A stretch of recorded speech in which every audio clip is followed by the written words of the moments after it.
정영진 신세계그룹 부회장이 이마트 수장을 외부에서 수혈했습니다. 이마트 창립 26년 만에 대표를 외부 인사로 앉힌 것은 이번이 처음인데요. 국내 유통업계 공룡인 이마트가 내부가 아닌 외부에서 그것도 CEO 영입이라는 극약 처방을 한 배경은 뭔지 기자들과 얘기 나눠보겠습니다. 자, 강상 기자, 앞서 말씀드린 것처럼 이마트가 창립 이후 처음으로 그 최고 경영자 자리에 외부 인사를 영입을 했습니다. 네, 이마트는 설립과 성정을 이끌었던 이갑수 대표 대신 사상 처음으로 외부 인사인 강희석 베인앤드컴퍼니 소비재 유통부문 파트너를 새 수장으로 영입했습니다. 네. 신세계그룹 전체의 자금줄 역할을 하는 이마트의 매출은 2017년 정점을 찍은 이래 이 내리막길을 걸어서 온라인 쇼핑몰과 모바일 쇼핑에 밀리게 됐는데요. 급기야 지난 2분기에 사상 첫 적자를 내자 생존을 위한 특단의 조치로 수장 교체 카드를 꺼낸 겁니다. 그렇군요. 자, 새로운 CEO로 임명된 강희석 대표, 어떤 인물입니까? 네, 강희석 신임 대표는 1993년 행정고시로 농림수산식품부를 거친 관료 출신인데요. 네. 2005년 세계적인 경영 컨설팅 업체인 베인앤컴퍼니로 자리를 옮겨 소비자 유통부문 컨설턴트 업무를 해왔습니다. 특히 지난 2009년부터는 이마트 컨설팅 자문을 해왔는데요. 예. 정용진 부회장이 주도한 복합 쇼핑몰 스타필드와 온라인 쇼핑몰 쓱닷컴 등 신사업을 자문하면서 두터운 신임을 얻은 것으로 알려졌습니다. 예. 무엇보다 실적 부진에 늪에 빠진 이마트의 미래 전략 수립에 적합한 글로벌 유통 전문가라는 점에서 발탁 배경이란 평가입니다. 알겠습니다. 자, 하지만 그동안 이마트 CEO는 내부에서 발탁하는 것이 관행 아니었습니까? 맞습니다. 그동안 이마트 수장은 이 신세계에서 잔뼈가 굵은 인물들이 맡아왔는데요. 예. 지난 6년간 이마트를 이끌었던 이갑수 전 대표도 신세계맨으로 정용진 부회장으로부터 신임이 두터웠습니다. 예. 하지만 사상 첫 적자로 최대 위기를 맞게 되면서 이번 인사를 주도한 것으로 알려진 정 부회장이 외부피 수혈을 선택했다는 겁니다. 이마트 측이 젊고 실력 있는 인재를 기용했고 성과주의에 중점을 줬다고 밝혔듯이 이번 인사의 키워드는 세대 교체와 성과주의인데요.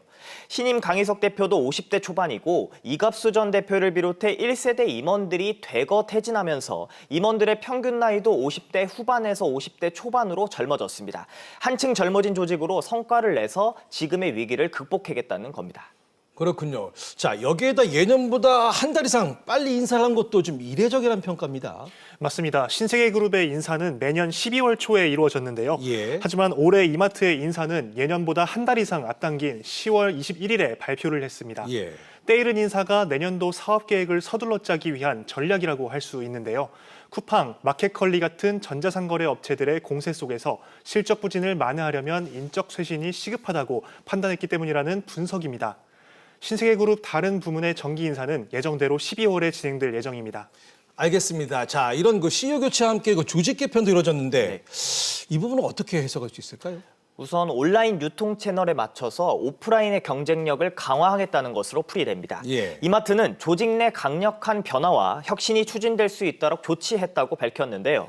전문성과 핵심 경쟁력 강화에 주안점을 두고 기존 상품본부를 신성과 가공 제품이 포함된 이 식품부서와 비식품 제품 담당 부서로 나누고 특히 신선식품 부서를 확대했습니다. 또 판매부서 4개를 새로 만들었습니다.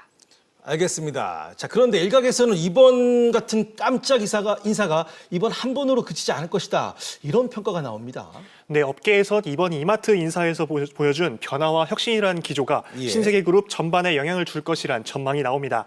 신세계 측이 성과주의와 능력주의 인사를 강화하겠다고 밝히면서 다른 부문에서도 파격 인사가 있을 것으로 보입니다. 네. 특히 이마트뿐만 아니라 오프라인 유통 전반에 위기감이 가득하기 때문에 다른 계열사에도 실적이 부진하다면 이번 인사 같은 실험이 계속될 수밖에 없습니다. 자, 그리고 내부 발탁이 아닌 외부 인사 영입으로 그 조직 분위기도 좀 어수선할 것 같은데 실제로 내부 분위기는 어떻던가요?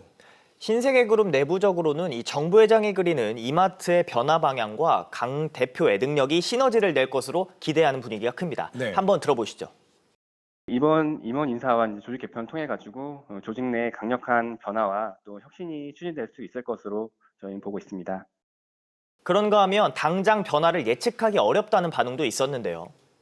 인사로 막 저희가 왈가왈부 하는 분위기도 아니고 저희도 지금 좀 기다리고 있어가지고 어떻게 되는 건지 한편에서는 이번 인사를 신호탄으로 외부 인사 영입이 활기를 띨 것으로 보여서 분위기가 뒤숭숭하다는 얘기도 있었습니다. 이번 인사와 관련한 전문가의 관측 한번 들어보시죠. 내부적으로는 이번에 판단이 그런 새로운 체질과 사고방식을 만드는 것이 더 중요하지 않나라고 판단하신 것 같고요. 오랫동안 컨설팅을 하시면서 아마 그냥 전략적인 레벨에서만 하는 것이 아니라 그 과정에서는 이 실무적인 부분에 대한 중요도도 다 인지를 하고 계실 거라고 생각을 해요. 알겠습니다. 그리고 이번 인사에서 오프라인 유통의 장점을 극대화하는 메시지를 담았다는 평가인데, 자, 왜 오프라인일까? 요즘은 그 온라인이 대세 아닙니까? 그 고객들을 전자상거래 업체에 뺏긴 이 대형마트들의 생존 전략은 유통 채널을 통합한 온라인 쇼핑몰과 이 오프라인 매장을 연계한 동반성장 전략입니다. 네. 이마트도 지난 3월 신세계와 유통 채널을 하나로 통합한 온라인 쇼핑몰인 쓱닷컴을 출범했는데요. 예. 매장 리뉴얼과 함께 보고 즐기는 이 체험형 오프라인 전문 매장으로 고객 유치에 힘을 쏟고 있습니다. 네. 좋은 예가 2015년 첫 선을 보였던 전자제품 체험 전문 매장 일렉트로마트인데요. 이 고객 절반 이상이 온라인 쇼핑몰을 즐기는 2030 세대로서 올해 매출도 전년 동기 대비 40% 정도 늘어난 것으로 전해졌습니다.